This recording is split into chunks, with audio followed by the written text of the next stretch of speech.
maanta ay tahay taariikhdu 17 bisha Juun 2019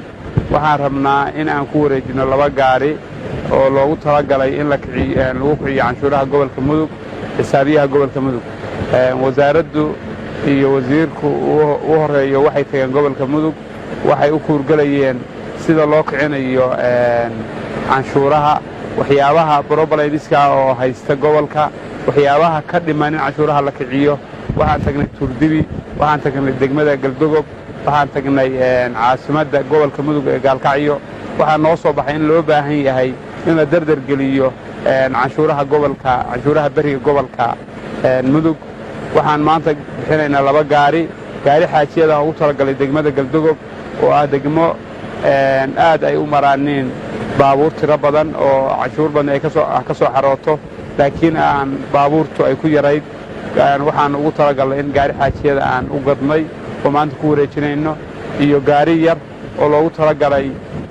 maadaama la soo raray kastamkii magaalada Gaalkacyo oo soo ka yimi gaari u adeega kastamkaas oo lacagaha ka qaada oo geeya bangiga 2 gaari baan gadnay waxaan kaloo insha Allah ku kicinay 2 gaari oo kamid ah baabuurtii wasaaradda oo fadhiyay oo ilaa intii anagu aan nimi ka hor fadhiyay oo aan ugu talagalnay iyagana in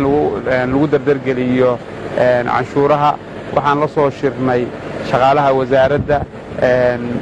turbataariyada wixii dhimanaa insha Allah waa dhamaystirnay waxaanu rajaynaynaa isbedel degdeg ah oo dhinaca dakhliga inaan ka helo gobolka Mudug xisaabiyo dhinacaygu taagan yahay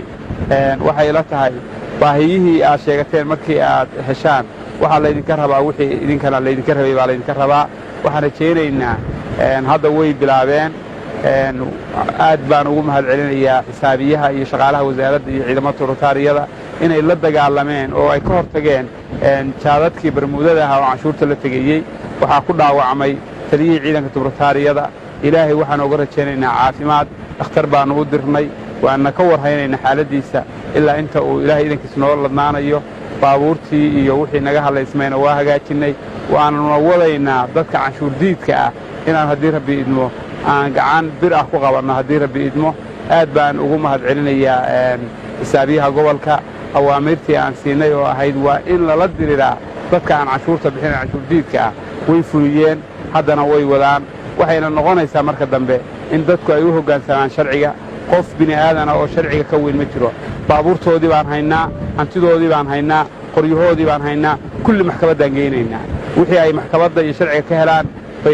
bay la kulmayaan waa dad Puntlander ah oo la dhuumanaya canshuurtii oo kula diriray ciidamadii dawladda canshuurtii inay bixiyaan aad baan ugu mahadnaqayaa ciidanka amniga gobolka Mudug iyo wasaaradda maaliyadda iyo gudoomiyaha gobolka iyo taliyaha qaybta oo dhamaantood iska xilsaaray